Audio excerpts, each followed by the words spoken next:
Selamat sore teman-teman. Jumpa lagi dengan channel Kemajaban. Ya, sekarang sedang ada di pantai Inage Kaigang teman-teman ya. Sambil menikmati sunset, kita ngobrol-ngobrol ya tentang penipuan ya, kasus penipuan yang sering terjadi ya. Saya nggak habis pikir ya, masih ada aja yang kena korban, yang jadi korban dari penipuan ya. Oknum-oknum yang berkedok LPK ya, LPK Jepang yang memberangkatkan kerja ke Jepang. Jadi saya bilang oknum, nggak semua LPK ya. Jadi dalam tanda kutip LPK yang nakal gitu ya teman-teman ya. Berkedok LPK. Jadi gini teman-teman ya, cerita ini saya dapatkan dari saya menginterogasi ya karyawan-karyawan baru dari Indonesia yang sedang belajar ya atau sedang training cara mengasah pisau atau bansau ya. Pisau di tempat saya bekerja itu modelnya seperti lingkaran teman-teman ya. Jadi tipis, lingkaran, tebelnya paling sekitar 5 mili lah ya, 6 milian lebarnya ya. Tebelnya 5 mili, lebarnya tuh sekitar 11 sampai 12 mili teman-teman ya. 12 mili apa 12? Iya, 12 mili teman-teman ya. 12 cm ya kepanjangan ntar. Iya, lebarnya 12 mili. Nah, jadi itu saya kalau pas training itu ya ibarat menjelaskan cara makainya ya, ngajarinnya itu seharian penuh ya. Jadi saya cuma duduk, nggak ngapa-ngapain, cuma ngeliatin karyawan baru kerja ya, mengasah pisau gitu. Jadi cuma ngawasin aja. Bayangin 8 jam ngawasin nggak ngomong kan ya nggak enak juga ya. Makanya tak interogasi ya. Jadi saya sudah 3 kali yang ngajarin karyawan baru dengan karyawan dari Indonesia ya. Jadi dengan orang yang berbeda-beda ya. Setiap saya mengajarin itu ya, orangnya beda-beda ketemunya.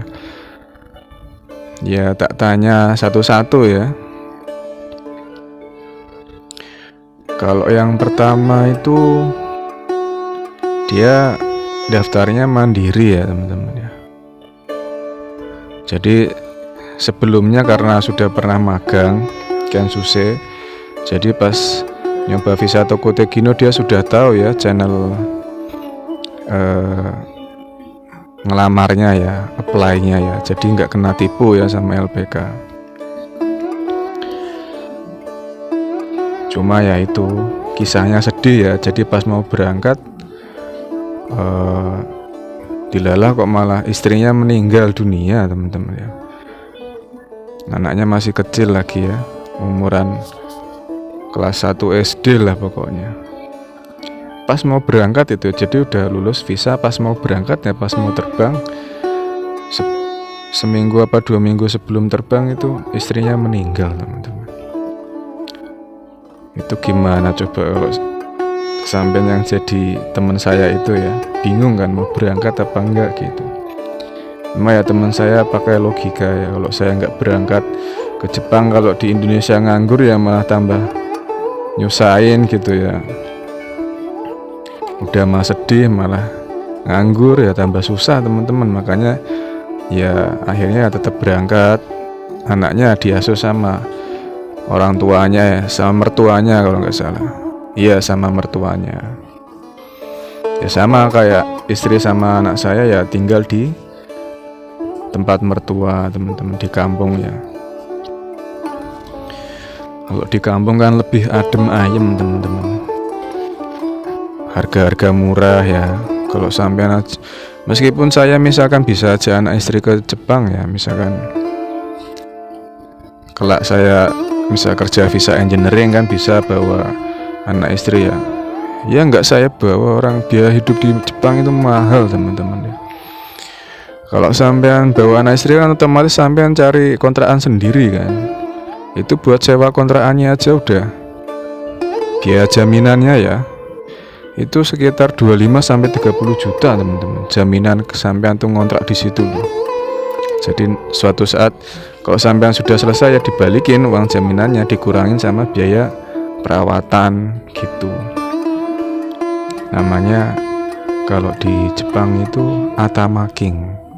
Nah, itu belum biaya makan dan segala macam. Saya aja ngirit-ngirit ya.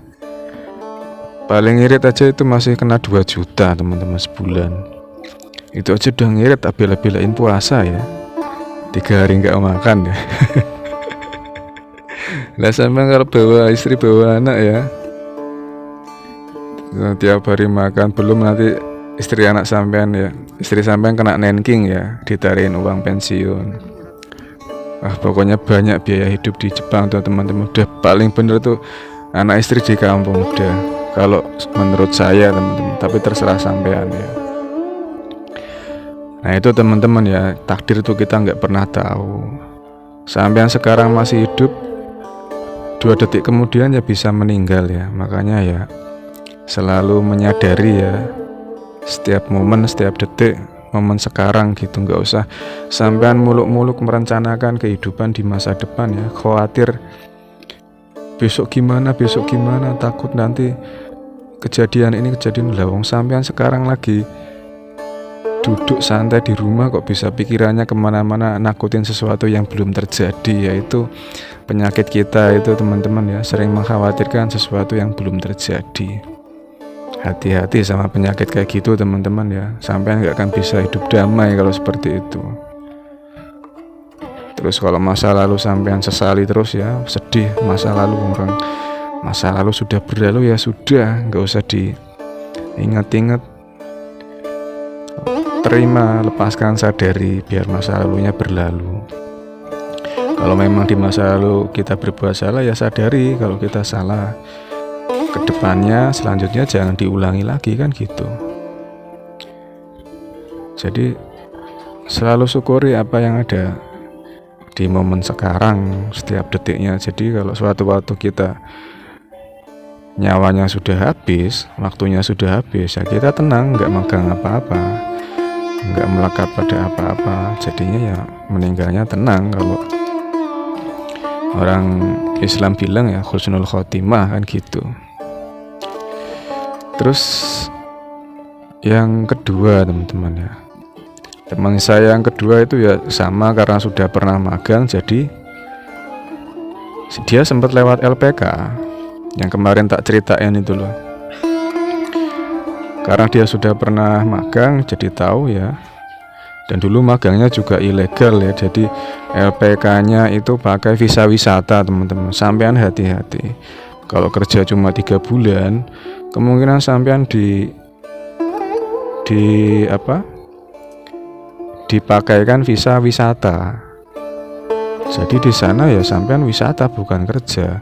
Itu kalau ketangkep petugas ya sampean bisa ditangkap polisi ya, dibalikin ke Indonesia. Walaupun baru 2 minggu di situ. Meskipun dijanjiin LPK-nya kerja 3 bulan, kalau sampean ketangkep polisi ya habis sampean. Visanya visa wisata malah kerja. Cuma enaknya kalau emang dia ilegal, dia nggak kena potongan-potongan pajak ya, nenking, asuransi kesehatan segala macem ya. Jadi gajiannya yang nggak dipotong utuh ya. Bisa 30 juta, 35 juta itu kerja di pertanian teman-teman. Jadi 3 bulan kerja di pertanian, visa mau habis ya udah pulang 3 bulan doang teman-teman.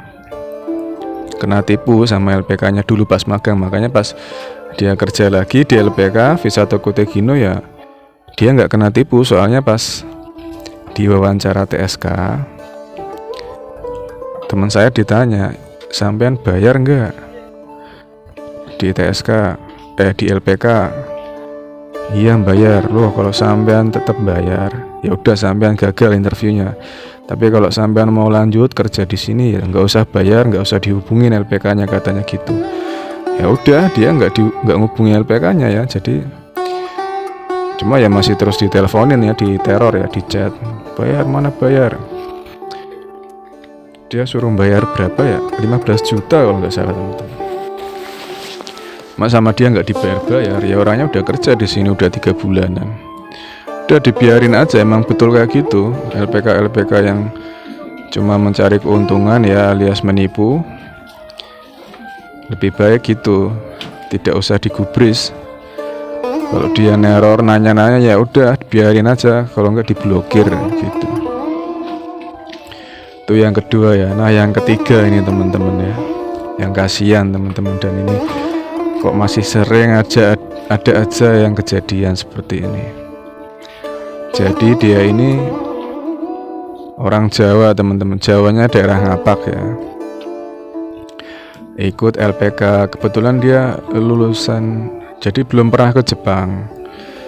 Nah ini ya, belum pernah ke Jepang. Tak ceritain dulu ya, belum pernah ke Jepang. Kisaran umur 20-an teman-teman ya, belum pernah ke Jepang. Dikasih tahu sama saudaranya itu ikut aja kerja ke Jepang lewat LPK ini, kenalan saya. Nah itu ya kesalahan pertama ya, sampean tahu info dari saudara.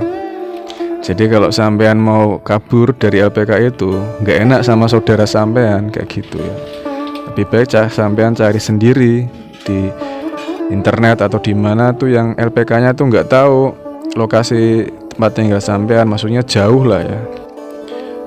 Dan tidak ada hubungan kekerabatan. Jadi kalau sampean misalkan nggak gubris LPK itu ya nggak apa-apa, nggak masalah gitu. Orang LPK-nya kan juga nggak baik kan, bohong kan gitu. Nah itu teman saya belum tahu, jadi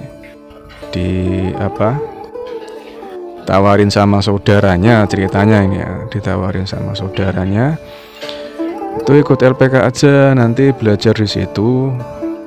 Nah, nanti diberangkatin tuh ke Jepang, dicariin job katanya.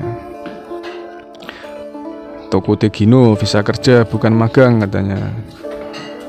Ya udah, teman saya kan karena dia baru ya, belum pernah ke Jepang dan pengen ke Jepang, akhirnya ya ngikutin aja sarannya saudaranya. Padahal dia awalnya itu mau kuliah karena udah mending ke Jepang aja gitu kan. Dia kan anak pertama, adiknya kan ada masih kecil-kecil ya, cewek-cewek. Akhirnya dia sekolah lah di LPK itu ya, daerah Ngapak ya pokoknya. Banyak kan daerah Ngapak kan banyak ya.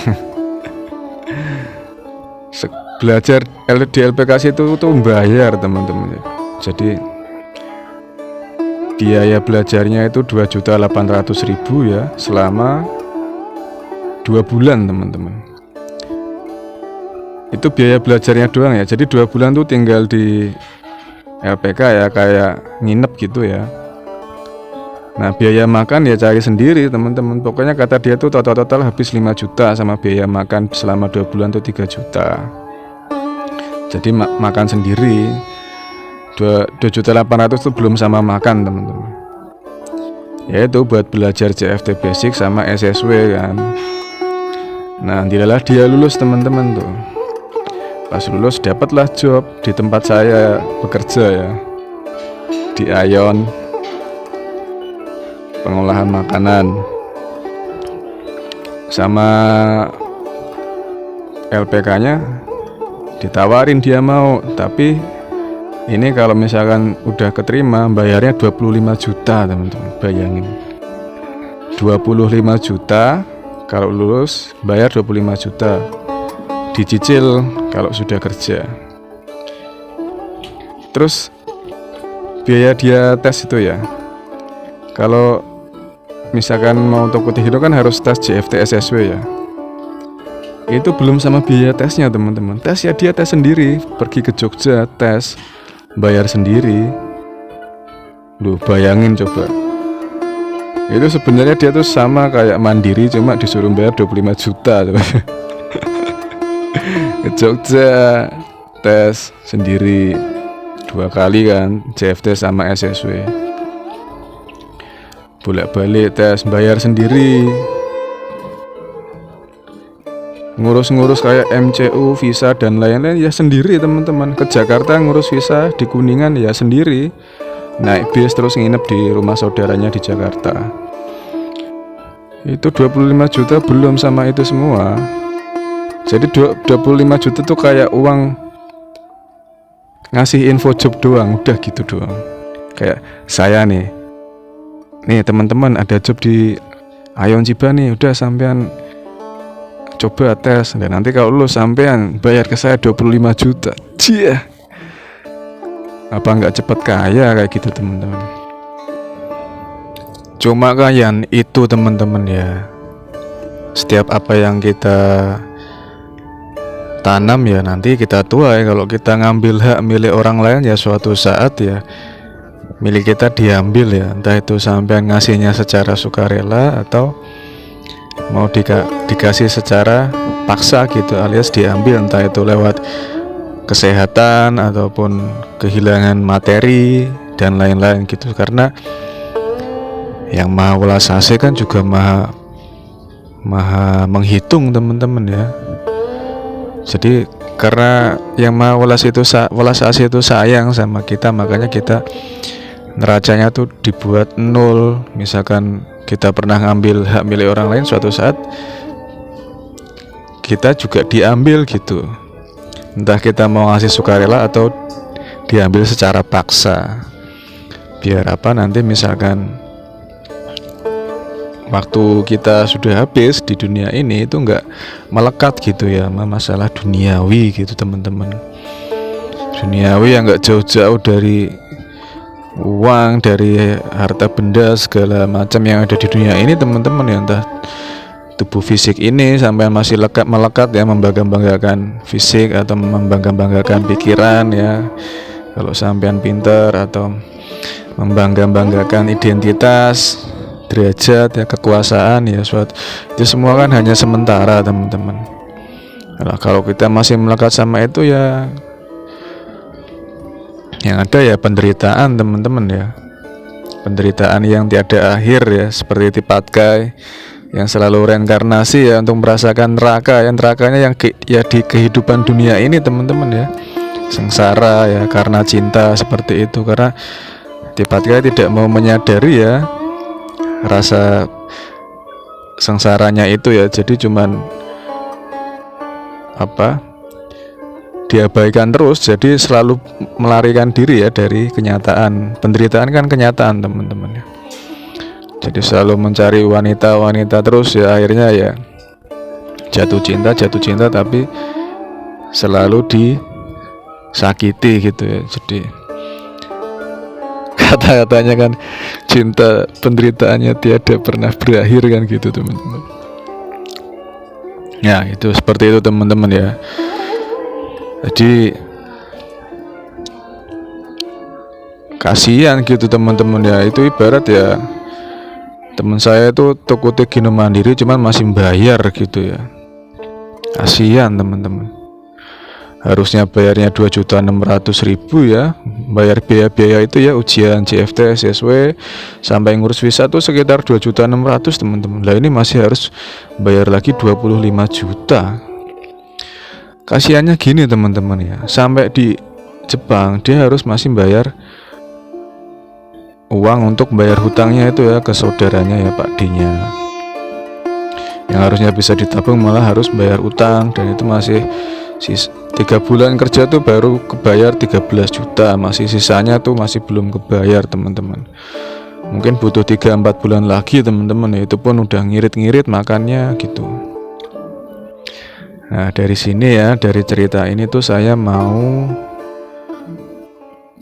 memberi tips teman-teman ya, khususnya yang belum pernah ke Jepang ya, seperti saya. Cuma kan saya mencari informasi ya terlebih dahulu, entah itu di YouTube, di Telegram, di Instagram, ataupun di internet teman-teman ya. Internet kan banyak forum-forum gitu ya bahasa Jepang.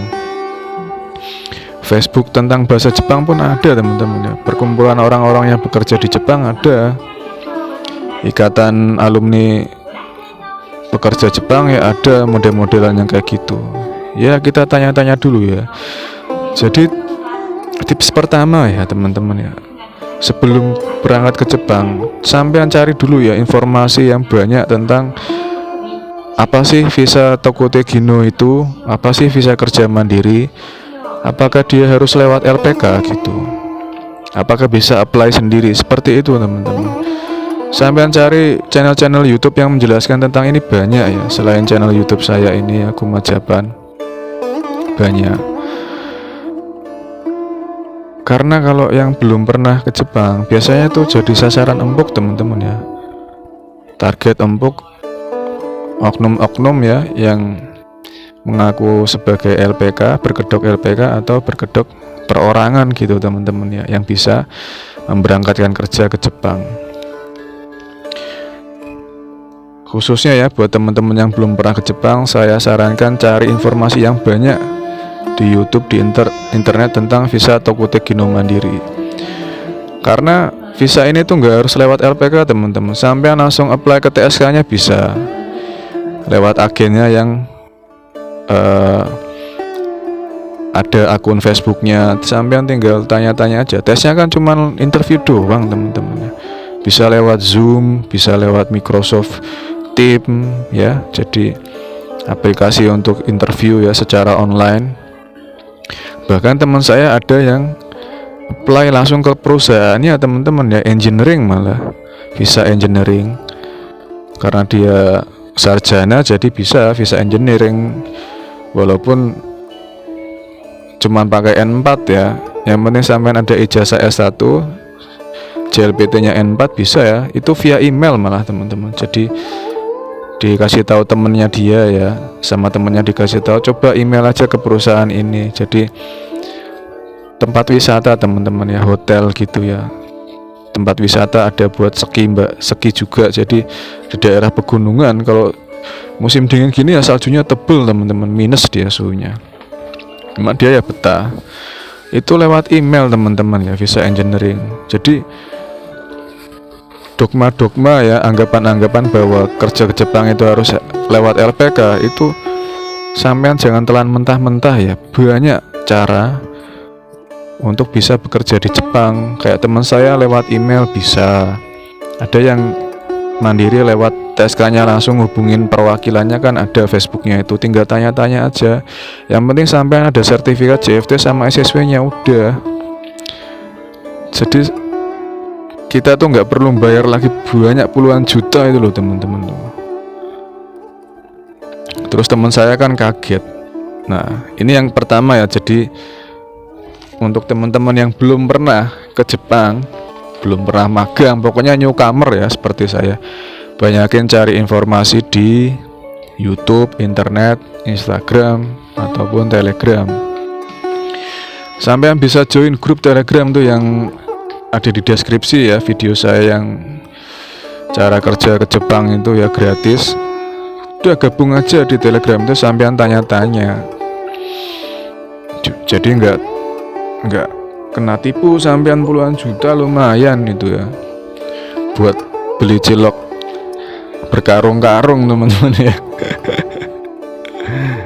Itu ya teman-teman ya, banyakin cari informasi. Tips pertama. Tips kedua, cari LPK yang memang dia bener gitu, dan cari yang lokasinya jauh dari rumah sampean. Jadi suatu waktu LPK ini ternyata nakal, ternyata oknum, dia nggak nyari-nyari ke orang tua sampean gitu, mau nyari juga jauh kan. Misalkan LPK-nya di Tangerang, sampean tinggal di kampung Jawa kan jauh, atau LPK-nya di Jakarta gitu kan. Jadi nggak bakal nanya-nanya, nggak bakal neror orang tua sampean gitu loh. Kalau deket kan dia bisa mampir ke rumah sampean, mesti kan nanti ngomporin orang tuanya, ini anak sampean nggak bayar kabur gitu. Orang tua kan polos teman-teman, nggak tahu apa-apa ya. Ya minimal sampean jangan nyusahin orang tua. Itu cari LPK yang jauh dari rumah sampean. Misalkan emang sampean nggak bisa mandiri ya, ribet atau gimana, terus sampean pengennya yang yang enak-enak aja kayak di LPK, ya terserah sampean, cuma cari LPK yang bener, jangan yang nakal. Terus cari yang lokasinya jauh, jaga-jaga kalau dia bohong ya. Soalnya seperti teman saya ini yang bayar 25 juta itu, pas interview TSK tuh ditanya, teman-teman, ditanya, kamu bayar nggak? Cuma sebelum interview itu sama LPK-nya sudah dikasih tahu kalau ditanya misalkan bayar nggak, ngomong aja nggak bayar gitu loh. Ya teman saya kan ya aja ya, soalnya nggak enak karena yang ngenalin LPK-nya itu adalah saudaranya. Nah itu, sampai kalau LPK tuh cari sendiri, cari yang jaraknya jauh, jangan pakai LPK yang dikenalin dari saudara yang ada kekerabatan. Kita pasti nggak enak nanti nolaknya. Nah itu ya, jadi disuruh bohong, disuruh bilang iya nggak bayar gitu, padahal aslinya kan bayar 25 juta teman-teman. Sebenarnya teman saya tuh mau nolak, cuman karena nggak enak sama saudaranya ya, udah dikenalin, mana dia juga udah belajar di situ kan 2 bulan, jadinya ya akhirnya dia bilangnya nggak bayar gitu. Ya tetap akhirnya kena 25 juta. Orang dia udah lulus kan, diterima. TSK kan jujur ya, oh kalau orangnya bilang nggak bayar ya udah lolos. Kalau dia bilang bayar malah enak, udah TSK-nya nggak usah dihubungin lagi, LPK-nya nggak usah dihubungin lagi, diputus aja komunikasinya gitu. Kayak teman saya yang pertama itu ya, yang tak interogasi pertama, yang karyawan baru, seperti itu dia, karena udah pernah pengalaman dan TSK-nya, LPK-nya tuh nggak ada hubungan kekerabatan, terus jauh dari rumah orang tuanya gitu teman-teman.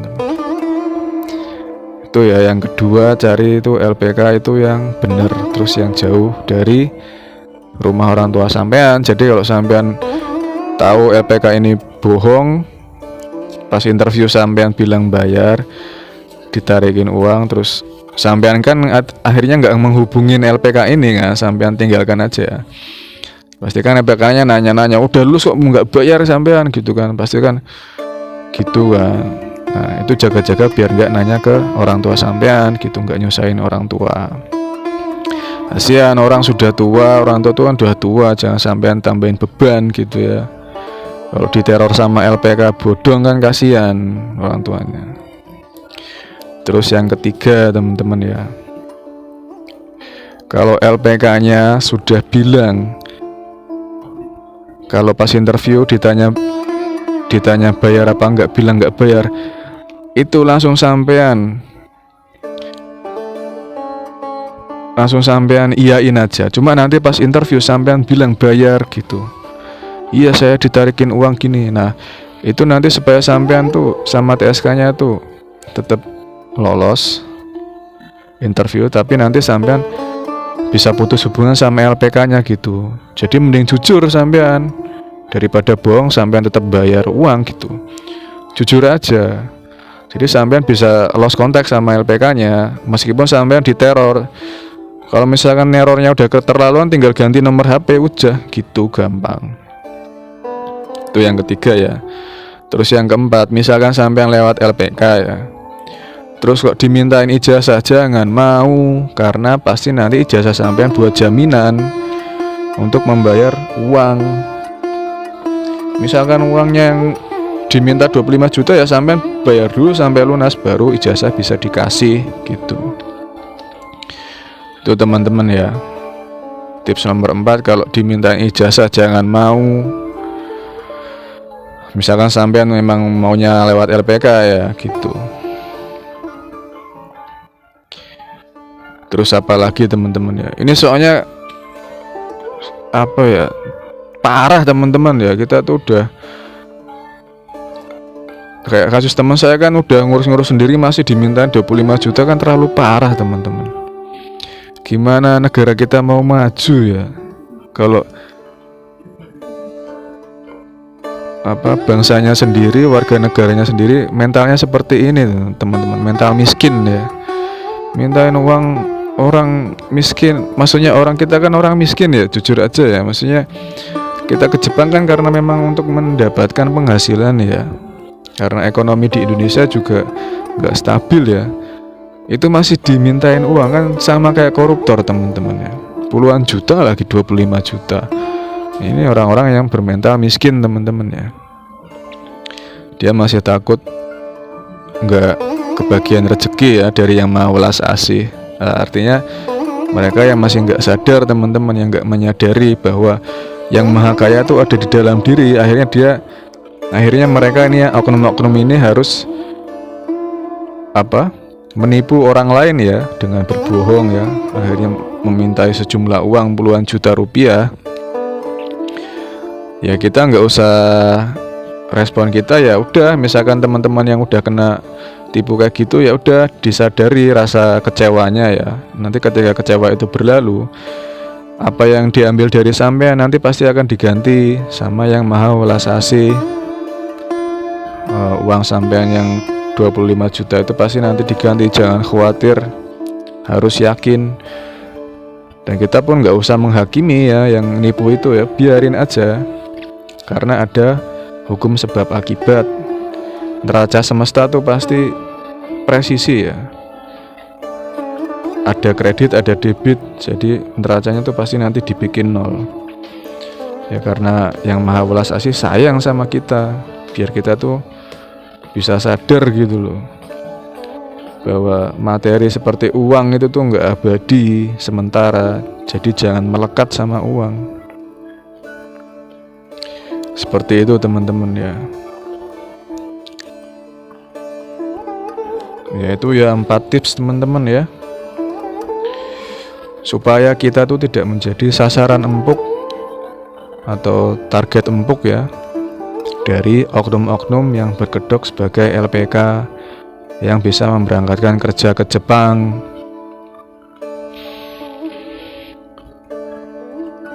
Jadi kalau sampean nanti nggak ketipu kan enak, di sini bisa buat nabung banyak gitu ya, dan nanti buat beli rumah atau membangun rumah di Indonesia, atau untuk biaya pendidikan sehari-hari ya. Keluarga kita kan banyak, ada orang tua, ada mertua, ada istri, ada anak kan. Jadi hidup kita usahakan selalu memberi teman-teman ya. Jangan apa-apa doa sini jaluk. Doa tahajud tiap malam, doanya isinya minta-minta doang ya, minta kaya, minta ini, minta jodoh. Enggak bersyukuri loh. Doa mbok ya isinya tuh terima kasih gitu teman. Terima kasih saya masih diberi kehidupan, terima kasih. Jadi ketika sering kita bersyukur ya, berterima kasih, nanti pasti teman-teman ya, pasti ditambah nikmatnya. Saya nggak bilang mungkin ya, pasti ditambah nikmatnya teman-teman. Sampean pasti ditambah nikmatnya berkali-kali kalau sampean pintar bersyukur ya. Selalu aja bilang terima kasih gitu pada apapun ya di kehidupan ini. Ada yang marahin sampean, bilang terima kasih. Karena sampean marahin saya ternyata bisa menyadari di dalam diri saya ada rasa amarah. Ketika saya menyadari amarah itu, akhirnya saya bisa tenang. Sampean marah-marah pun saya nggak merasa emosi, nggak merasakan amarah ya, karena disadari tuntas gitu. Sampean tuh nggak lari gitu ya, dimarahin malah sampean lari ya, malah nggak didengerin, malah ikut reaktif ya, malah ikut marah-marah, itu ya malah artinya kita lari dari rasa amarah itu. Cukup kita diam aja, dimarahin ya diam, dilihat, diamati tuh rasa nggak enaknya di dada ya, rasa amarah, emosi yang muncul itu yang mau meledak ya, diamati, nanti lama-lama berlalu, lama-lama mereda. Pas orang yang sama marah-marahin kita ya, kita nggak ngerasa emosi sama sekali. Nah nanti ucapkan terima kasih karena sampean akhirnya saya bisa menyadari rasa amarah ini. Udah, terima kasih sama apa aja, makanan sama minuman sama semua yang ada di kehidupan sehari-hari ya, kehidupan sampean. Ya itu kan wujud dari Yang Maha Welas Asih semua kan. Kita sadari, ketika kita sering bersyukur ya, kita semakin dekat sama Yang Maha Kaya. Seperti itu teman-teman ya. Ya sudah, itu saja teman-teman ya, 4 tips supaya kita nggak jadi sasaran empuk ya, korban target dari LPK oknum ya, yang yang memberangkatkan kerja ke Jepang. Jadi itu supaya negara Indonesia tuh nggak jadi lingkaran setan gitu teman-teman ya. Nanti semakin banyak gitu loh.